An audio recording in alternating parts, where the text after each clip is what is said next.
afternoon, everybody. Good afternoon. It's Minister Joe and Coach Irene bringing you another topic. Yes. It is Friday again, and as promised, here we are. Our topic for today is everyone a leader? That's a good one. That is a good one. Yeah, you Let's came jump up with this into one. Yeah, let's see how it works out. All right, so ask yourself the question: is everyone a leader? Are you a leader? So we're gonna jump right into it. We're gonna talk about how it pertains to us, how it pertains to the world today, and we're gonna bring you some examples from the Bible of not so great leaders, and then what the Bible says about a good leader. All right, so here we go. All right, so the question again, or the topic again, is everyone a leader? All right. And the answer is yes. In a broad sense, though, right? Yeah. So everyone is a leader because everyone influences others. We all have some type of influence on other people. So people do look up to us, looks up to him, looks up to me, looks up to you for things, for life things, for how to do this, how to do that. You may be great at something and somebody's looking at you. Even when we don't think people are watching, people are watching. So we are all leaders in some capacity. But not everyone leads in the traditional formal sense, like a CEO, for example, or has the desire or the skills for it. Leadership is redefined beyond titles to include taking initiative, setting examples, guiding family and friends, and influencing within a community. But some people are better suited for specialized roles or prefer to follow. Some of us are better followers. It's about influence and responsibility, not just a position. So you can be a leader without having a position, right? Yeah. You don't have to be CEO. You don't have to be, captain. You don't have to be pastor. You don't have to be secretary. But you may do some of those things without the title. But not everyone is cut out or formal. Not everyone is cut out for formal leadership roles. Did you want to jump in right here, or you want me to keep going? So yes. I think. So everyone is a leader. Everyone has the capability to be a leader if they have the capability to be a follower. So a lot of people might say leaders are born, and that's because everyone has the capability to be a leader, and everyone's born. So yeah, leaders are born, but leaders are trained. Leaders are followers first. They learn skill sets. They learn jobs. They learn positions. So they're under another leader before becoming a leader. They're under someone else's tutelage, and in that journey from becoming from going from the student to the teacher, or from the pupil to the leader, you're taking on training, you're taking on, and you're learning, and you're leading it in smaller facets without the title. So again, like we said before, titles don't define what a leader is. Titles don't define you as a leader. A lot of times, especially in your everyday job, you may be doing the task of a leader or a supervisor without even getting the promotion. Prior to getting the promotion, a lot of times you have to show that you can do the task, that you can take on that role without getting that title first. Mm-hmm. So you can be a leader without the title. The title is not the important part, right, of being a leader. Right. So you in all things show thyself approved. Okay. Yeah. Yeah. All right. So let's move on. Influence is universal. Now we all have the power to influence something, someone, all of that. Even introverts influence thousands over a lifetime, everyone has a sphere of influence in family, work, or friendship, right? And that's like an area in which they can influence. Leadership is about action. It's about responsibility, setting a positive example, problem solving, and helping others with which anyone can do. Anyone can help anyone. So that's like being a leader. That's why the answer up front was yes. Everyone can be a leader. Anybody can be a leader. And in context and dependent, leadership looks different in a family because it's nurturing versus a team, which is collaboration. All right, so there's context versus dependent. Let's move on. In leadership, different roles are needed. Different roles are needed. Effective organizations need specialists, and they need that word you just said, followers. Not just all leaders. Right? If we had a world of just all leaders, I don't know what this world would be like. Not everyone wants the responsibility. Again, some people lack the desire, character, or skills for leadership.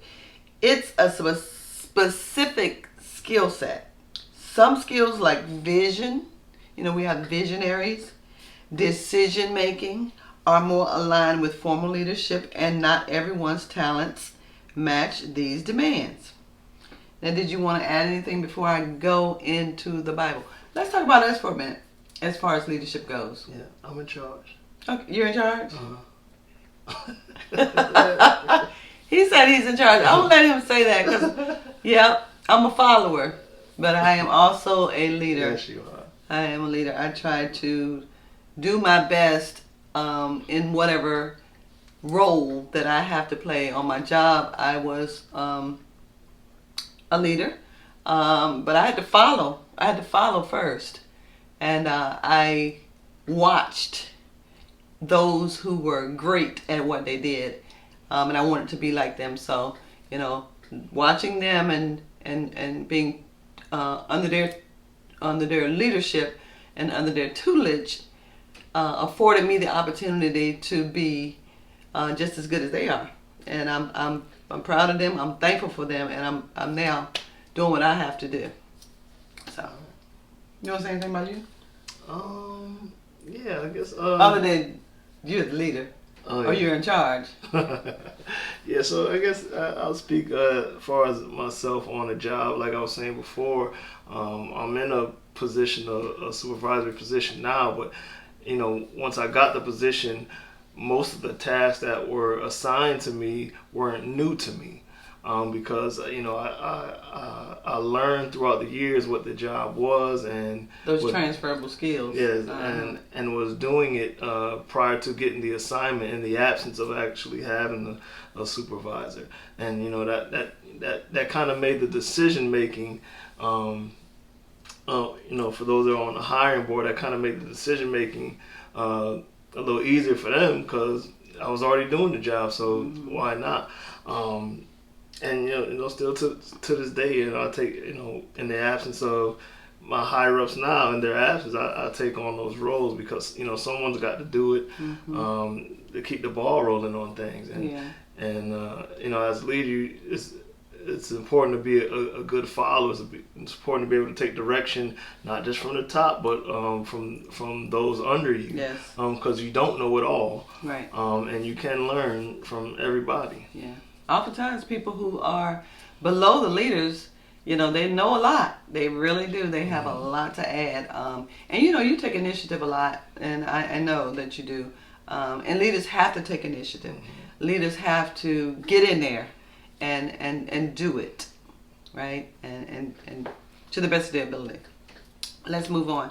So in Matthew 20:26 through 28, Matthew chapter 20, verses 26 through 28, and I'm coming from the New International Version. Not so with you. Instead, whoever wants to become great among you must be your servant. Verse 27. And whoever wants to be first must be your slave. Verse 28, just as the Son of Man did not come to be served, but to serve, and to give his life as a ransom for many. So, Yeah, so it's, what is basically he's saying, not to call us servants and slaves, but if you want to be influential, or if you want to be a leader, you do have to serve. You do have to do the work. And even in that capacity, there are others that are watching you, and you're leading by example. So you can't want to be a leader and just want to be able to dictate, because let's say, for example, if you're in charge of something and you task me with something that I don't know how to do, I'm going to come to you as a leader. And if you haven't done the work, you don't know how to do it either. So how can you lead if you can't teach because you haven't done the work? yes, exactly. That was good. Okay, all right. So we're going to move on to Philippians. Philippians chapter 2, verses 3 through 4 in the New International Version. Do nothing out of selfish ambition or vain conceit. Rather, in humility, value others above yourselves. Verse 4, not looking to your own interests, but each of you to the interests of each other. So say, for instance, you're in an organization. You have to look out for each other's interests. You have to look out for that company's interests. That's whether you're the leader, I'll say the manager, or you are actually one of the workers. Right. The interest has to be the same. Yeah. So in an organization, and you take on those leadership roles, or you take on that promotion, you have to consider everyone involved, and not just do things that are beneficial to just you, but you got to think of everyone as a whole. How can we move so that this job or this task that we got to do benefits everyone? I know I'm in charge and I can do this or just task them and I can sit back and relax, but is that really benefiting everyone, or is it just benefiting you? Right. While everyone is sweating and working, and you just taking off and doing whatever you want. That's not a good example of a leader. No. So be with your people. Be in the mix. Be part of the work that's going on, whether it's on the job, at home, or in the church, and out in the public. Be a part of what you want to see going forward. Mm-hmm. Mm-hmm.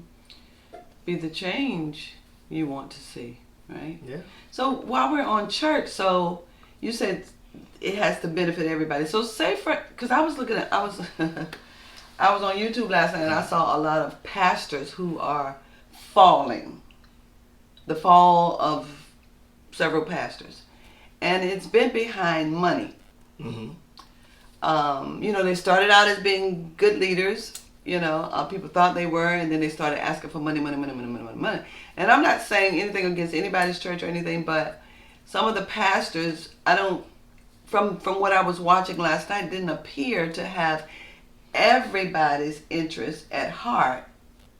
Right. It was the pastor's interest, the airplanes and the yachts and the vacations and the big homes, and the congregants were being, they were giving, but they still lived everyday life, and the pastor, just lived lavish lives. Yeah. So that's a touchy subject because we are supposed to work in ministry to draw the multitudes to the church. So having a big church, having a big congregation, it is not a bad thing. That's a great thing. Yeah. But what you're supposed to be doing, I guess you can say with the funds, and as a shepherd, you're supposed to be growing that community, and investing in your people. Now, if you start taking the funds and living a lavish life, you should live an abundant life. We all should. That's definitely the goal per the Bible. But at some point you got to say, okay, we living well as God promised. But how's my community looking? How's my neighborhood looking? How's my country looking? How can I take what's going on in my church or churches and use it to benefit everyone? Mm-hmm. Because the church is supposed to be the storehouse, and we've witnessed recently, and I'll just say we've witnessed recently with this government shutdown, and the majority of the churches. I'm not saying there were churches that were able to help their communities, help the people, but majority of the churches were not in a position to do so, or were not willing to do so. And you have people in the community that bring their tithes and their offering to mm-hmm. the church week in and week out, and time came for them to come to the storehouse, to the church, and there was nothing there for them. Right. But that's a whole nother. It is a whole nother. That's a whole nother. We can do a whole segment on that. But yeah, if you're having a building fund at your church, they're always giving to the building fund. Build a building, not a building on your own land. Build a building, bigger building, nursing home, whatever's gonna be, whatever's gonna help your congregants, the community. All right. So 1 Peter, chapter 5, verses 2 through 3, New International Version. Be shepherds of God's flock that is under your care, watching over them, not because you must, but because you are willing, as God wants you to be, not pursuing dishonest gain, but eager to serve, not lording over those entrusted to you, but being examples to the flock. And that kind of sums up in Peter 5, 2 through 3, everything that we've really talked about today. Yeah. So let's move on. Look, and we're almost done. We're gonna move on to some leaders that were not good leaders in the Bible. So King Saul, for example, King Saul was the first king of Israel. Saul was rejected by God due to his disobedience and lack of faith, specifically for failing to fully obey God's command to destroy the Amalekites. All right?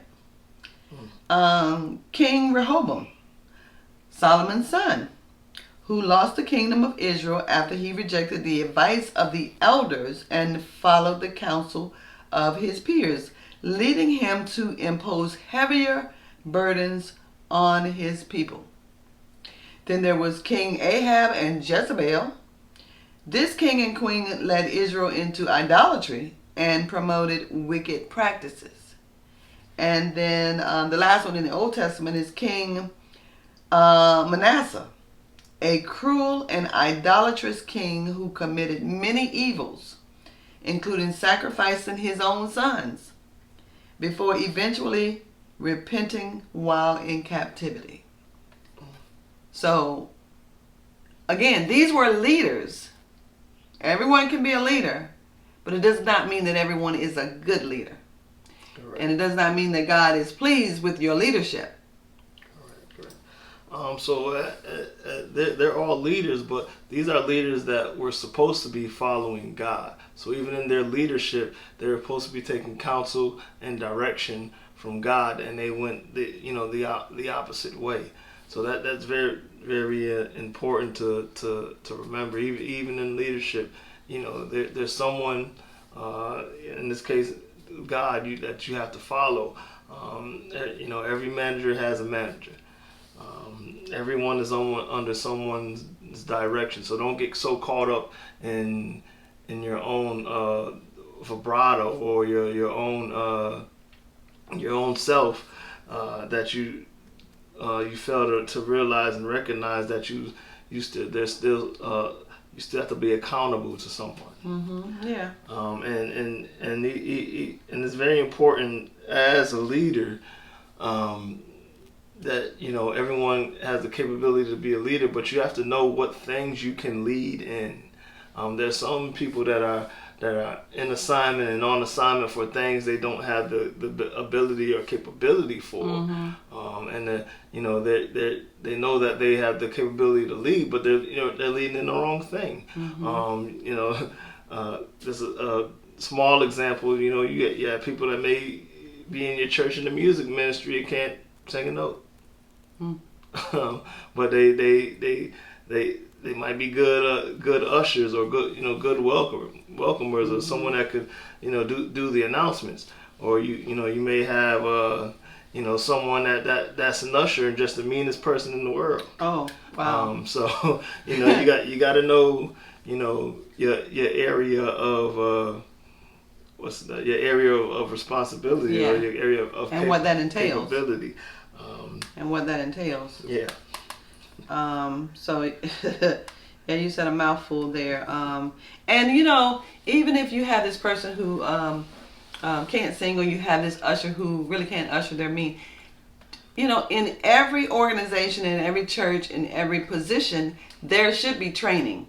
You can train people to be better in their positions in order to help them to be better leaders. Right. So if training isn't given out, you can't always blame the person who thinks that they can do this, but they're horrible at it, because there was no training. We have to start training these people. Yeah, and even in those situations where you come upon that, then again, senior leadership takes control and say, okay, we need to make changes because this is not working for you. We need to find what areas you are good at, because this area is not for you, and we just want you to be the best you can be. Right. Yeah. And that's where being obedient comes into play, right? If someone says, well, that's feedback, constructive feedback. Don't always look at feedback as something that is negative. If someone gives you some feedback, take it in the spirit in which it is given. Because most of the time, feedback is given to help you, not to hurt you. Exactly. All right. And then in the New Testament examples, Caiaphas, right? Caiaphas was the high priest who feared the loss of his political and religious power. He orchestrated the plot against Jesus. And then we got Pontius Pilate as the Roman governor.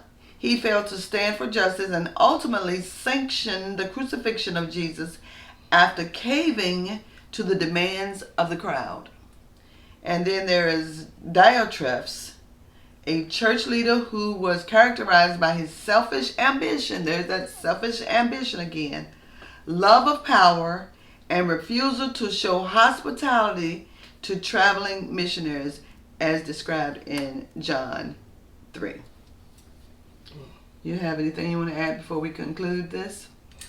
Yeah, so those are some examples of bad leadership, and a lot of times, it's just pure defiance. A lot of those cases, you know what to do, you know what you're supposed to do, you just do not do it, or we just not do it, or we fail to do it because of our own selfish ambitions or things that we desire more. And leadership, you got a lot of times you got to put personal desires out the window. What's best for the organization, what's best for the family, That part. What's best for the church, what's best for this group.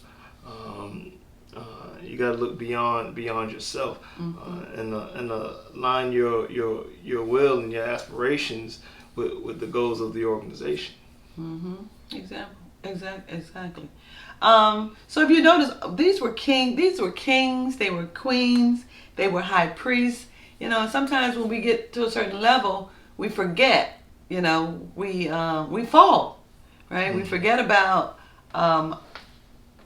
what is the word? Ethics.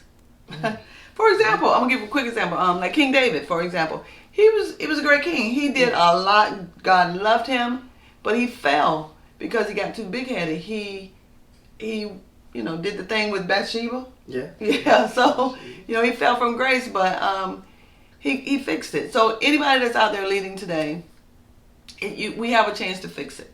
You know, people, if you have people that are in your organization, give them some training or have that crucial conversation with them and let them know that there's some things that you're not doing that we need to fix. In conclusion, the most balanced view is that everyone possesses the capacity to lead in some way, but not everyone is or should be a leader in a formal, authoritative role. Leadership is a choice and a mindset of influence, but it requires specific traits and responsibilities that not everyone will or can embrace. Awesome. What do you think about that? Yeah. Yeah. That's true. All right. So this again has been Irene and Joe. And the topic for this afternoon was, is everyone a leader? Yeah. Ask yourself, look in the mirror. Are you a leader? And what can you do to help someone be a better leader? All right. You good? I'm good. I'm good too. Till next time. Thank you. Be blessed.